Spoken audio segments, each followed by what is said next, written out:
Now, CBS 13 News is on your side at 6. Well, I saw a big plume of smoke, looked across, and I thought, boy, that looks like where we live. 130 acres scorched and burning. Right now, the wildfire danger across Maine and New Hampshire is still very high. Tonight, we have comprehensive live team coverage. Our crews are in Ossipee, New Hampshire, where firefighters are working right now to control that major wildfire. To the south in York County, CBS 13's Marissa Bodner is looking into how the Forest Service is monitoring the threat, keeping you safe. First, though, let's go ahead and get right to Katie Sampson. And Katie, these firefighters have been fighting literally an uphill battle, but some progress tonight. Absolutely, Greg. The good news is just in the last hour, crews told us they do have this wildfire 100% contained after a massive effort this week. Today, there were 30 firefighters assisting, including 4 from Elliott, Maine. We also met 2 residents who live nearby who are going above and beyond to help. Well, I saw a big plume of smoke, looked across, and I thought, boy, that looks like where we live. Jim Rhymes came back from vacation to a new view out their front window. Came up and everybody was here in the field. Their home, now home base for these crews on a serious mission. It's the least we can do, especially because they're protecting our property too. On Wednesday, the brush fire doubled in size to more than 130 acres. Just the extreme dry conditions that we're having this spring. I tell you, it was cooking. It was really going. Forest rangers say it could have been even worse. We've been lucky with the prevailing winds we've had the last few days. The fire has been backing down the mountain instead of going with the wind and making runs. All the homes in this area are safe, and the sound of helicopters flying overhead remains a comfort. Well, it was good because you knew they were helping us and everybody else too. This land has been in the Rhymes family for decades. They're proud to see it serve a purpose like this. We kept saying, what about Daddy, Jim's father? What would he have said? And we figured out that he would have said the same thing, you've got to help out. So Everybody's got to do their part. Do what you can. Again, crews do have this fire 100% contained this evening, but they still have their work cut out for them. What they plan to do now is transition into their next phase, what they call mop-up operations. They'll go back onto that mountain and put out hot spots. That's a lengthy process that could take several more days. Live in Ossipee, New Hampshire, Katie Sampson, CBS 13 News. Back to you. A real team effort out there, Katie. Great to hear about the progress. Right now, firefighters are still battling hot spots after 50 acres burn in Burlington, just north of Bangor. Fanned by strong winds, that fast-moving fire destroyed 2 barns, several vehicles, and a shed. A man whose house was spared says his neighbors weren't as lucky. House and barn were completely gone. My barn was gone. They were working on some other outbuildings of mine, so I'm lucky. I really don't have much more to say than that, other than the wind is outrageous. They're not kidding when they said it's dry. Firefighters say it could be a couple of days before all of the hot spots are out. Well, with hot, dry conditions, every second counts when a fire breaks out, and a bird's eye view can make a real difference. CBS 13's Marissa Bodner is live atop Mount Agamenticus in York, where spotters and you right now, Marissa, keeping a sharp eye out for smoke. Well, Greg, the views up here are just spectacular. I'm told on a clear day you can actually make out the Boston skyline. We have seen a lot of haze from that Ossipee fire. Smoke today also spotted in Lebanon and Rochester, New Hampshire, also to our north in Kennebunk and Alfred. Of course, the best view here on Mount Aggie is one of the last few active fire towers. Volunteers have been watching from up there all day. This is registered on the list of National Historic Lookouts, but the work done inside is even more important. I've been doing this for 3 years. Tommy McQuaid sits in an 8x8 wood shack. It's neat. I like it. 70 feet off the ground. Get your cardio in. To keep an eye out for fires. I grew up in the area. I've been a firefighter for 20 years. It was something that I've always been interested in doing. He volunteers on his days off. Does it get lonely up here? Yes and no. Yeah, it's boring sometimes, but at the same time, it's relaxing. You have the best view in the entire state. You can't complain. He can make a difference, armed with binoculars and a radio. Usually you're looking across the horizon, you might see a puff of white come up between the trees or something like that. Signs of trouble look similar to the smoke coming from this asphalt plant. Yep, that one's there. It's fixed. It's like a lighthouse. When it's a more dangerous beacon, McQuaid turns to his firefinder. I can look through this end and I can line it up with this wire right here. That will give me the actual compass setting. And then I can pull the maps down. This is where it gets real primitive. It's a World War II surplus map. And where the lines cross from the different towers, that will pinpoint where the fire is. He's rarely far off. Usually within 100 yards. It's crucial, he says, considering a fire doubles in size every 19 seconds. The quicker we can spot it and get crews out there putting water on it, the quicker it goes out, the more we can serve timber, conservation land, that sort of thing. And that is why Tommy McQuaid sits in an 8x8 wood shack all day. As long as they still need people doing it, yeah, we'll do it. As long as the tower's still here, I'll come up. And like he said, the view from up there is not too bad. Towers are also still manned at Mount Hope in Sanford, as well as Ossipee Hill in Waterboro, New Hampshire. And even though the temperature is expected to drop a good 20 degrees overnight, McQuaid says really until it rains, it's still dry out here and still dangerous. For now, live on Mount Aggie, I'm Marissa Bodner, CBS 13 News. Back to you.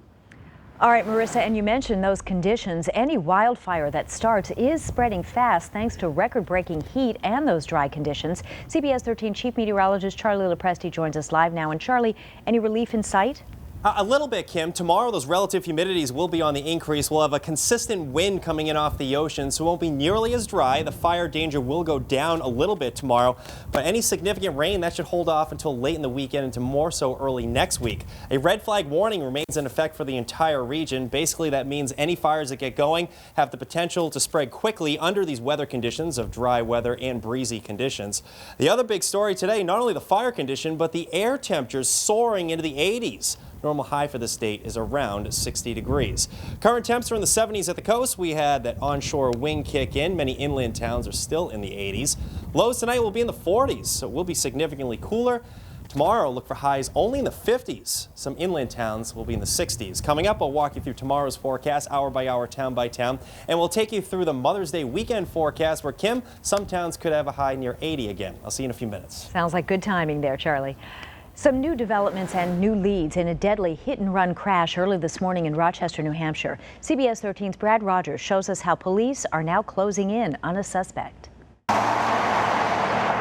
These markings are where police found evidence of the hit and run, green paint chips and pieces of headlight assembly. Thanks to tips from the public, police found the truck they believe hit the victim with front-end damage.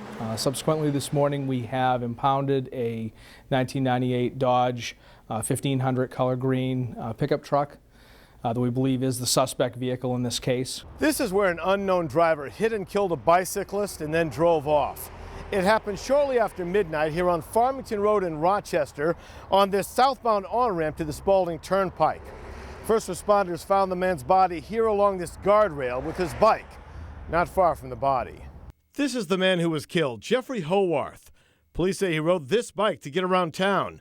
Police say it didn't have a headlight and Howarth wasn't wearing any reflective clothing. There was also only one street light nearby. It's extremely dangerous, and New Hampshire laws do have requirements for bicyclists to have headlights, reflectors in the pedal, and also to be wearing reflective clothing. Police are now looking for the driver of the truck. They say that person could face serious charges, possibly even vehicular manslaughter. In Rochester, Brad Rogers, CBS 13 News. And we just got word from Rochester police that they have arrested someone in connection with that hit and run. We do not have the suspect's name at this point. We'll have an update for you tonight on CBS 13 News at 11. Stopping sex offenders from living near playgrounds. The Biddeford City Council is expected to pass an ordinance that will do just that. CBS 13's Maria Valvanis is live for us tonight. Maria, this is a response to the public and their call for help. Yeah, Greg, the ban would stop sex offenders from being able to live within 750 feet of playgrounds like this one, where, of course, kids are known to hang out. Counselors say it's one minor step forward. several cries for help. Now, councilors expect the ordinance to be passed at the next council meeting. It was prompted by recent allegations of sex abuse, some against former police. This isn't something like drugs where you're affecting only yourself. This is something that would affect my child or somebody else's child potentially for the rest of their lives. And I'm totally not going to stand for that. It can be retroactive. People can and probably will pick it or something like that, but it's only going to affect new sex offenders. Now, the council is also pushing for this to become a statewide ban. They're in talks with state lawmakers about doing that. Live in Biddeford tonight, Maria Valvanus for CBS 13 News. Back to you. All right, we'll monitor the results from that. Thanks very much, Maria. Should Skowhegan Area High School change its nickname? Some people say it's tradition, while others call it offensive. Coming up, we'll break down both sides of the argument ahead of tonight's school board meeting. That's new at 6. Plus, it's a Waste Watch investigation. The number of people cut off from welfare this year, how much money the state is saving, and why some say those cuts go too far. You're watching CBS 13 News at 6. CBS 13 is on Waste Watch with new controversies over the state's move to cut off food stamps for thousands of Mainers and new claims that those cuts go too far. Investigative reporter John Crucius is here with this latest twist on this, John. And Greg, the state has now ended food stamp benefits for more than 9,000 Mainers this year. We did the math and it's saving taxpayers more than $13 million a year. But some say the new DHHS rule is leaving Mainers hungry. Now, this all goes back to a federal requirement. It says if you're healthy and don't have any kids, you need to work or you don't get food stamps. But Maine asked for an exemption to that rule during the recession. This year, Maine and 8 other states decided to stop asking for that waiver. But now Democrats on the Health and Human Services Committee are fighting that decision. They voted to eliminate the work or volunteer requirement, ordering DHHS to take the waiver for rural parts of the state. People are actively looking for work, anxious to work, willing to work. If the jobs aren't there, should they go hungry? I'm disheartened that there are those in the legislature who continue to believe that the answer is creating more dependency and discouraging employment. The bill will now be considered by the House and Senate. Commissioner Mayhew says she's optimistic it won't pass, and if it does, is confident the governor will veto it. It is important to note this rule only applies to healthy adults without children who are 18 to 49 years old. Kim, back over to you.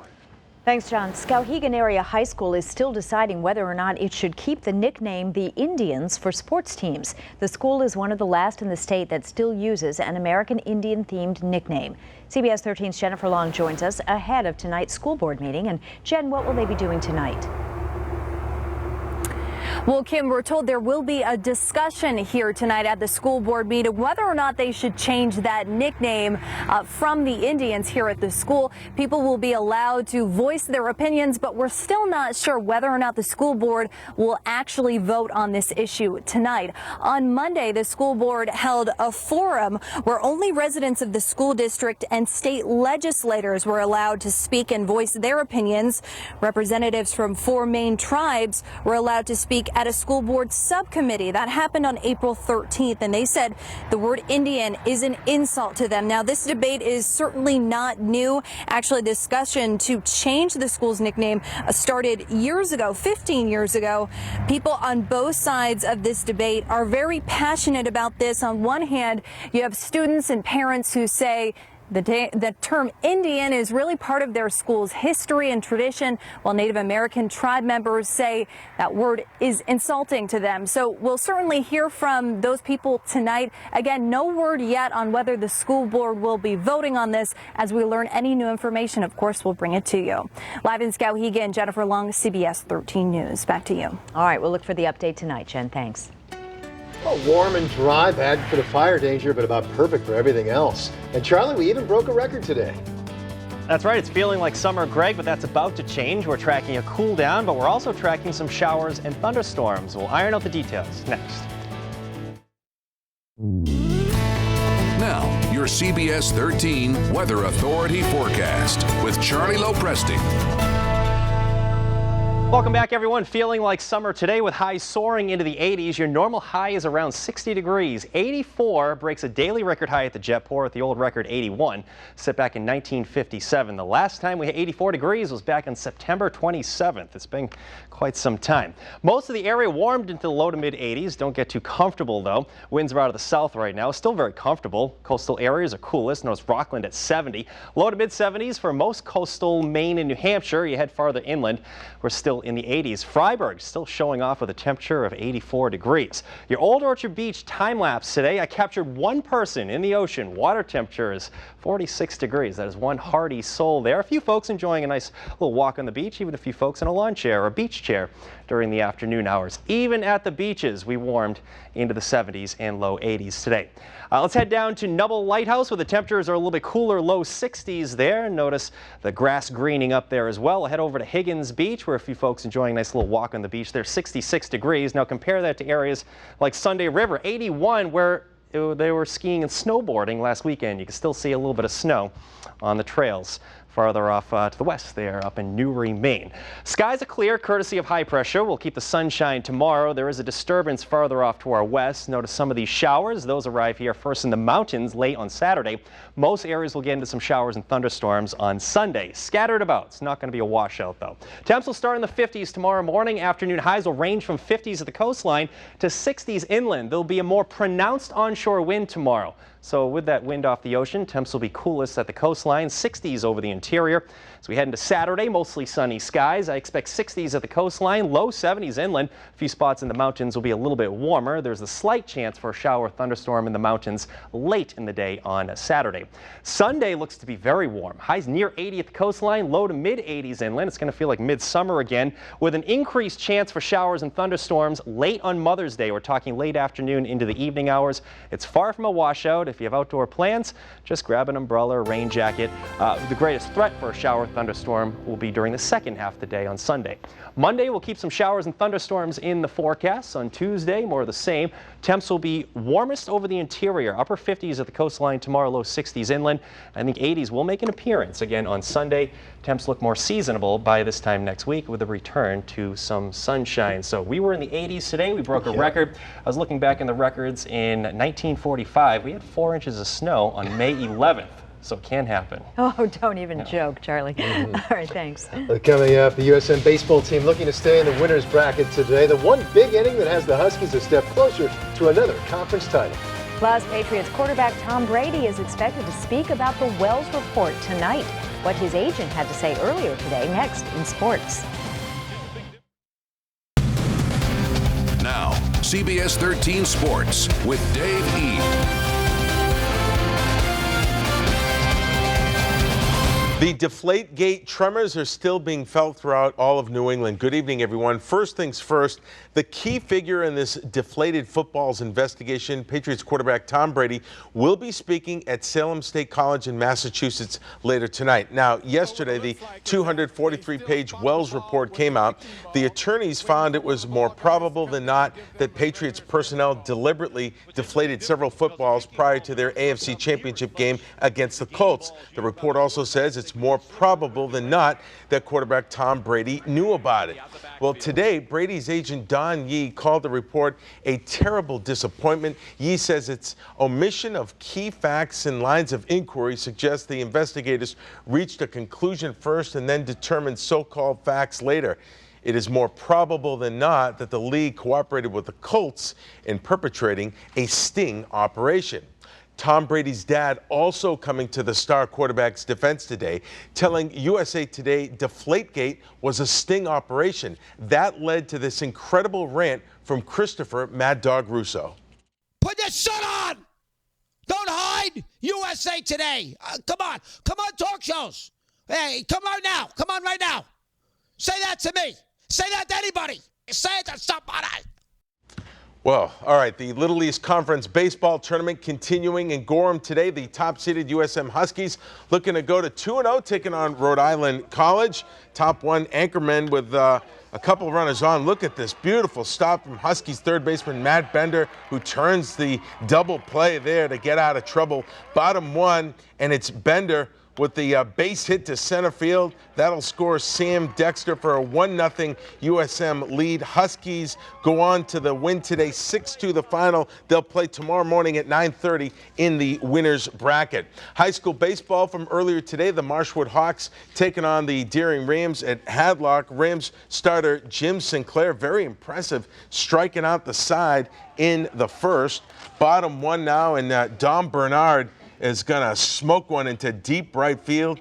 It'll roll to the wall and score Nick Bevilacqua with the game's first run. But right now, Marshwood is leading this one 11-6 in the sixth. We'll, of course, have much more in the way of highlights tonight on CBS 13 Sports at 11 and Fox 23 Sports at 10 o'clock. And we'll hear from Mr. Tom Brady as well. See what he has to say. say. All right, thanks, Dave. We'll be right back with one more check in your forecast, including when we could see some much-needed rain. New at 6, it was a big day for hundreds of athletes from southern Maine. Today, more than 400 competitors came out for the York County Special Olympics. This year's event was held at Shapley Middle School in Kittery, and we want to extend a big congratulations to everybody who competed today. Absolutely. Great to see that great weather for it, too. Huh? Yes, beautiful day. You couldn't have asked for better weather. We made it to the 80s today. Felt like midsummer. That's not going to continue tomorrow, though. We're in the upper 50s at the coastline. I think inland towns will be a little bit warmer, likely 60s there. Now, Saturday looks nice. Greatest chance for a shower thunderstorm will be in the mountains. We'll have more widespread showers and thunderstorms late on Sunday. Most of Mother's Day will be dry, though, with highs near 80. How's that sound? Sounds perfect. Yeah, moms are happy. Thanks, Charlie. Have a great night, everyone. See you back here later tonight.